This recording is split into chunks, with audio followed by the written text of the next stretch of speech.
Hi, everyone. Welcome to another amazing topic of conversation. I want to thank my sponsors, the Health Channel. So please join their newsletter for everything concerning your health and well-being. And if you need any workspaces, Alexa's workshops. And for any resource, there's the Facebook community of Aventura Moms, the best resource page. So Chief, welcome. Thank you for having me. It is really a pleasure. So I have pretty tough numbers from 2019. I didn't even want to bring it to 2022 or 2023. But when we talk about gun-related deaths, the US comes as second place behind Brazil, and after Venezuela and after Colombia. And being born and raised in Colombia, with living over 50 or 60 years with a war against guerrillas, Colombia was always on the top. And it is mind-blowing that the US is now behind Brazil in second place in the world. And this is only 2019. So my real concern right now becomes local. Because starting July 1st, Florida becomes a permitless carry state. So it will be legal in the state of Florida to carry a concealed weapon. Can you tell us a little bit of what this changes? What was the law before and what's going to come into effect July 1st? Okay, absolutely. So the state of Florida has always allowed carrying a concealed weapon, but you had to apply for a permit and get approved for the permit before you were allowed to carry a concealed weapon permit. So now, with this new change in the law, you are no longer required to submit the forms and the paperwork for the permit. There was also a class that you had to take. It was a short class, only a couple of hours, if I'm not mistaken, that you had to complete, and you would bring that certification as part of your application for the concealed weapons permit. With the new law now, since the permit is not required, you also are not required to take the course, which was a safety course for firearms and also a explanation of what the laws are in regards to protecting oneself or using lethal force. So that is the major difference there in that sense.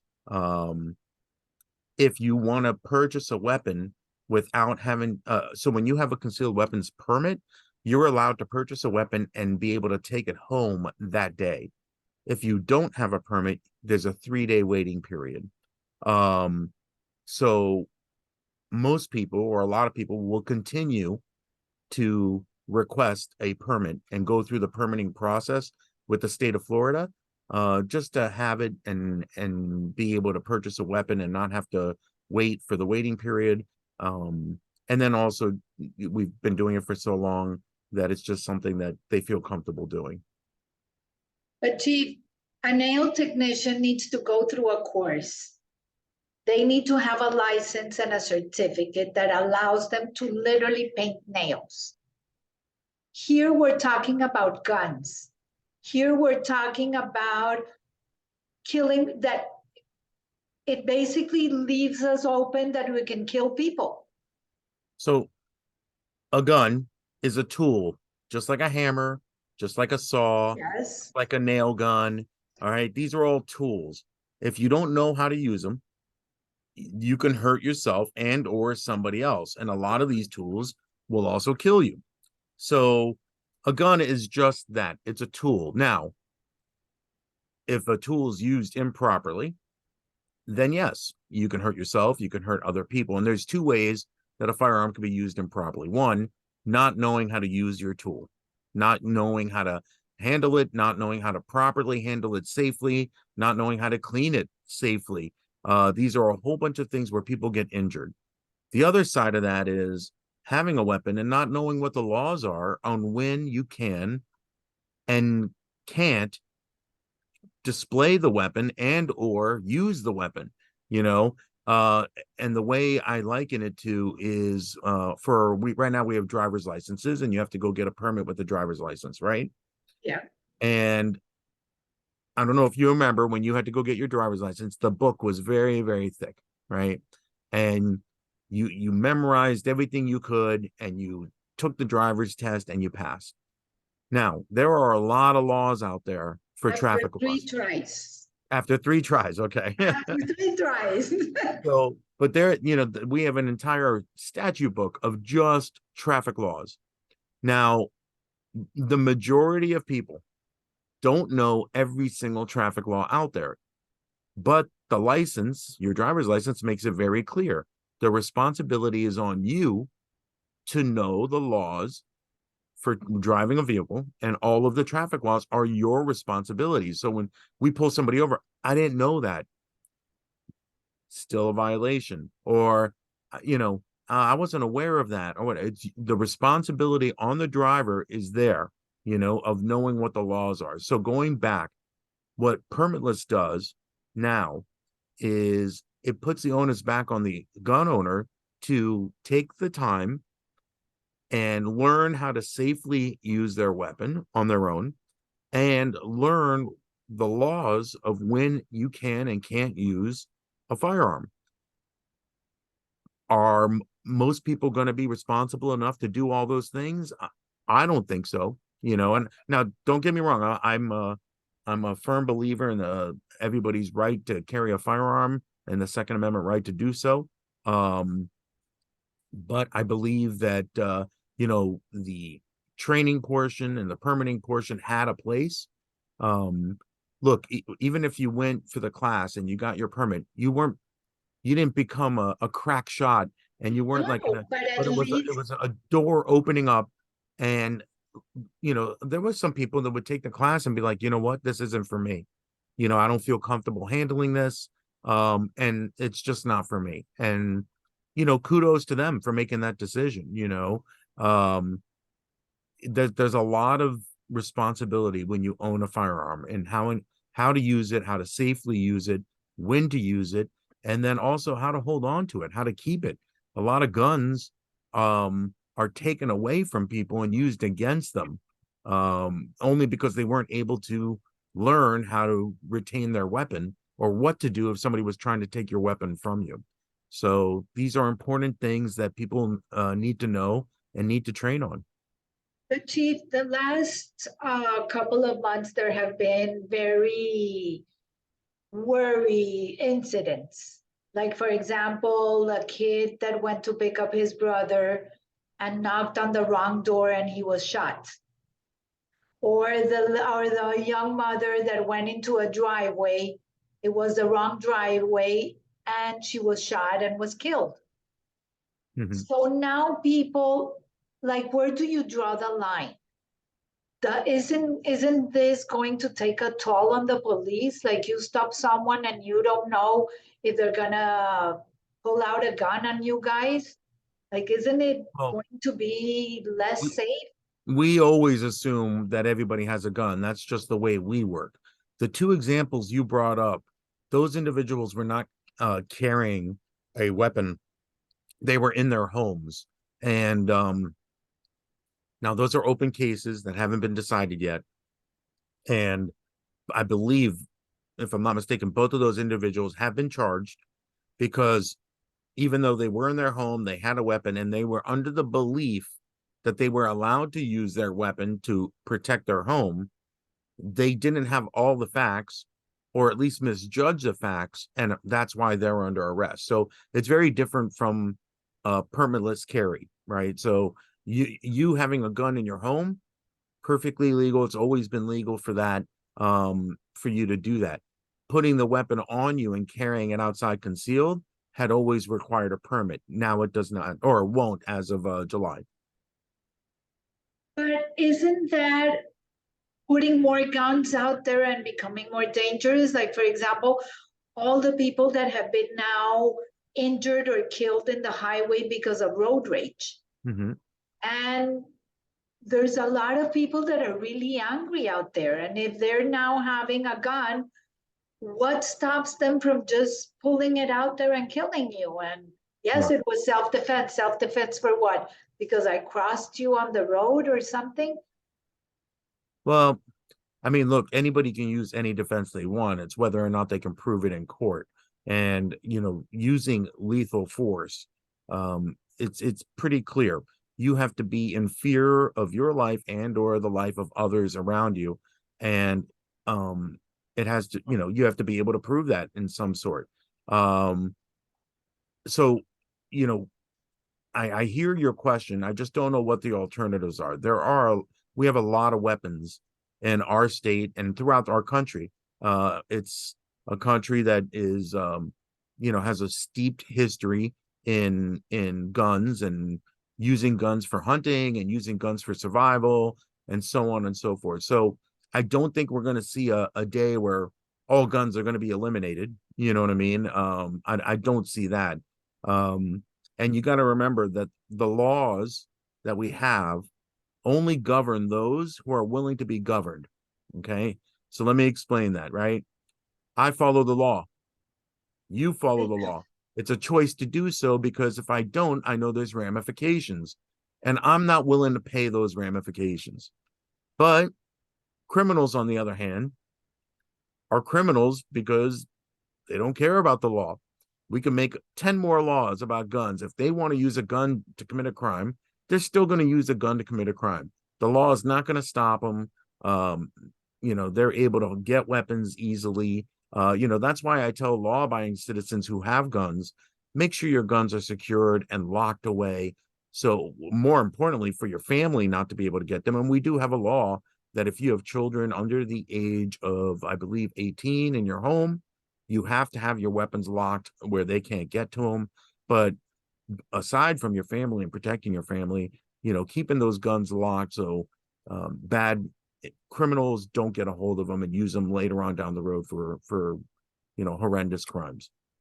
But Chief, for example, Japan, UK, Norway, and Australia have very strict gun restrictions.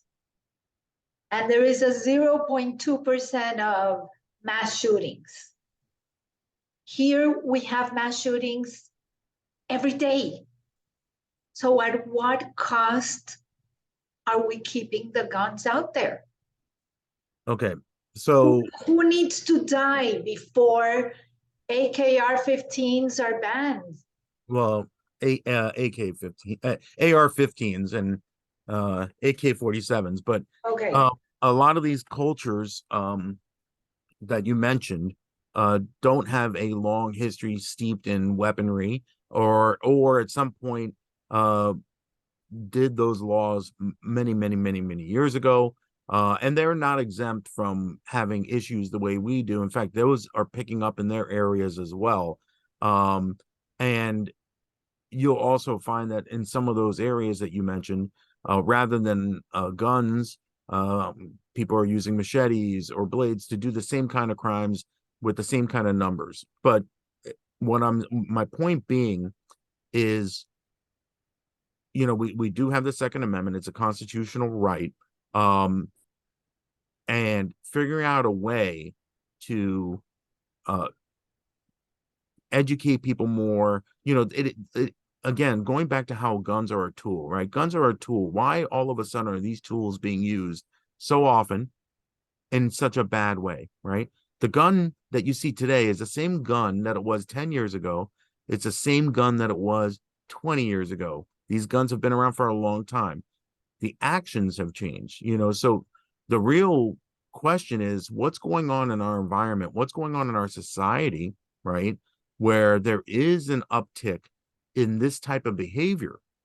The gun hasn't changed, the gun is no different. AR-15s existed in Vietnam, and they were very prolific and around, and people used them. there's very little difference between the AR-15 from 1960 to an AR-15 that you see today. Handguns, all those handguns that we use today are all still the same, genuinely. Little differences, whatever. For the most part, work, look, and have the same amount of bullets as they did 30, 40 years ago. Question is, why all of a sudden is this happening now? The guns have stayed the same, but our society, something in our society has changed in the psyche of individuals, and now when they get that mentality, they need the tool, so they go for that tool. Do I think that if you get rid of every single gun, that these individuals who think like this will also just automatically stop doing what they're doing? Absolutely not.